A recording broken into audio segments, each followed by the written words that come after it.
Iniinda naman ng isang bata sa Cavite ang tinamo niyang lapnos sa katawan matapos masilaban ng pinaglaroang boga. Nakatutok si Dano Tingkungko.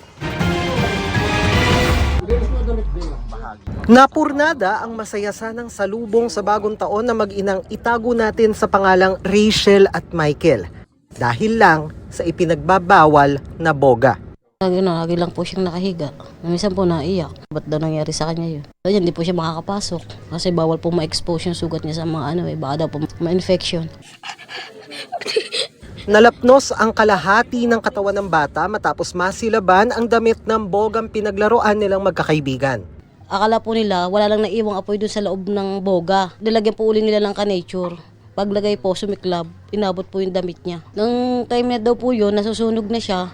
Yung mga kalaro niya, nagtakbuhan, pumunta sa gripo, pinuhusan po siya ng tubig. Lapnos na po yung ng bata. Lahat ng ito nangyari anya habang nasa trabaho ang ina. That time na yun, nasa trabaho po ako, naka-duty. Ngayon po, pag uwi ko ng, siguro po out ako ng trabaho mag-5 ng hapon, nagkakagulo na po sa bahay na nga daw po yung anak ko ng boga. Kaya masama ang loob niya sa batiko sa kanya sa social media. Walang magulang ang gustong ipahamak ang anak. Hindi nila alam kung anong hirap para mapaigi ang buhay ng anak ko, kaya wala silang karapatan. Nasabihan kung ano-ano na ako pabayang ina. Never ako naging pabaya. Lahat, kahit anong trabaho, pinapasok ko para sa anak ko. Wala akong pinalampas na oras, itunokbo ko agad sa ospital. Sa ospital ay agad binigyan ng first aid, antibiotics, antitetano at ibang pampagaling. Pero nababahala pa rin si Rachel para sa iniindang sakit ng anak na mag-iisang linggo na. Bukas po, babalik po kami. Follow-up check-up, same lang po. Parang ganun pa rin po. Yung kirot.